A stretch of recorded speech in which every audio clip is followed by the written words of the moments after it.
Hey everyone, it's Amber from the Haven Project. I hope you're all doing well during this pandemic.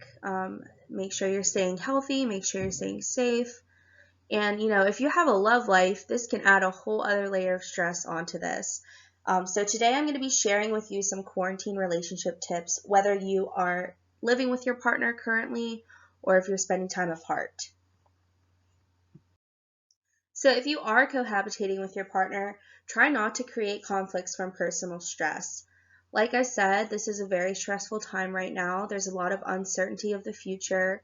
A lot of people are in transitional phases, working from home, going to school online, etc. So it can be really difficult being around someone 24/7, not having a lot of personal space. You may take out some stress on your partner, but it's important to create an open space for communicating how you are dealing with a pandemic. Check in with each other, and everyone has different ways of coping with stress. So make sure you're implementing healthy habits, getting adequate amount of sleep, adequate amount of exercise. Make sure you keep laughing during this difficult time. It's a great way to relieve stress. Practice doing things that relieve stress for you rather than you taking it out on your partner. Unfortunately, you're going to have to redefine boundaries in a closed space.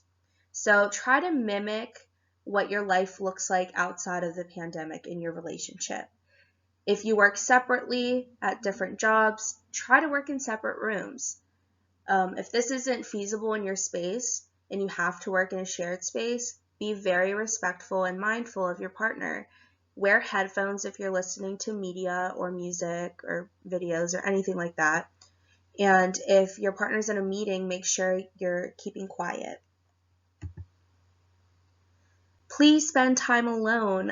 It is super important to check in with yourself and continue building a healthy relationship with yourself. So whether it be an hour of reading a book that you've been meaning to for months, or listening to music in a separate room, doing a workout in a separate room, taking a walk around the block even, get some fresh air, anything that you're doing that's dedicated time to yourself.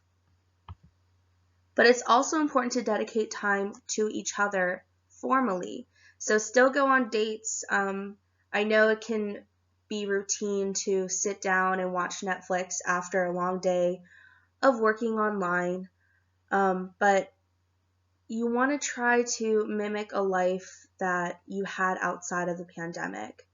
And you might go a little stir crazy if you continue just binging Netflix. So why don't you try to take an online dance class or workout class together? Or you could play board games, video games, take a walk outside. Cooking is a great activity to do together because you get to eat afterwards. So try to look what you have in your pantry and try to create a challenging dish. Anything like that you're doing together, dedicated time together is going to be really important for keeping your relationship healthy. On the flip side, if you're spending time apart, you need to treat it like a long distance relationship. So communication is really key here. Unfortunately, physical distance is going to be the biggest barrier that you have. So talk with your partner about what types of interactions you want to have. Texting, calling, video chatting, etc. And how frequently do you want to have them? Are you video chatting every single day or every other day, every week? What have you? It's really going to depend on the needs of you and your partner, but be mindful that your partner's needs may vary from yours, especially with all the other transitioning things that are going on. But whenever you have misunderstandings or miscommunication, you need to work through that as soon as possible because, again, communication is the only thing that you really have right now. If you're apart, please respect each other. I mean, this shouldn't change outside of your relationship without a pandemic going on. But here we want to remind you that you and your partner still have separate lives outside of your relationship. And, everyone is going through their own amount of stress. Everyone's coping with it differently. But make sure whenever your partner is in school or at work, You're not blowing up their phone. You're giving them the space that they need to complete things in their own lives. But stick to communicating during the times that you agreed upon. Hopefully you did talk about that. And if not, you definitely should. A lot of people work throughout the day, so maybe the nighttime is best for both of you to talk with each other. But always respect each other. If you're apart, don't focus on the distance. I know this one can be really, really hard because it is such a big thing and we don't know a lot about what's going to happen in the future. But here it can really negatively affect your relationship if you're sad and only focusing on negative things, what you can't do. Instead, you should focus on what you can do. Like you can still video chat, you can still call, you can still text, maybe even write them a letter. That is something not a lot of people do nowadays. So that's showing your partner you're taking extra time out of your day, putting in extra effort to do something that'll make them smile. But instead of being sad about the distance and getting caught up on it, try to look forward to when you get to see them again in person. If you're apart, you can still go on dates. This one's really important, especially because, like I said, communication is the only thing you have right now. And luckily, our technology is amazing, and we are able to connect with people across the world through such small devices.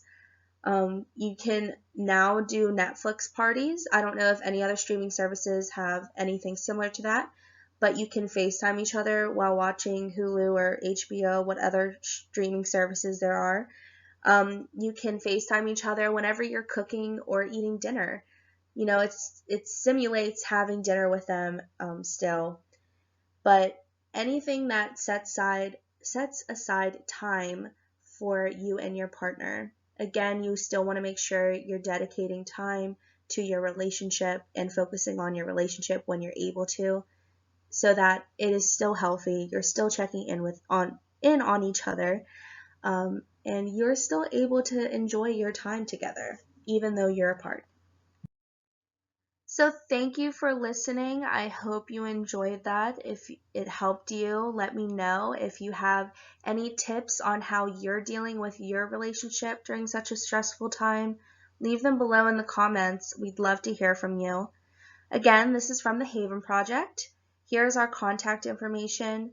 Right now, we're currently operating online, so if you could email us if you have any questions. You can always send us a direct message on our social media accounts as well. So please follow our social media accounts. You know, again, we're interacting online right now. So we're posting a bunch of stuff that's coming up that we are encouraging you to look forward to. So thank you for your support during such a difficult time. Hope to see you soon.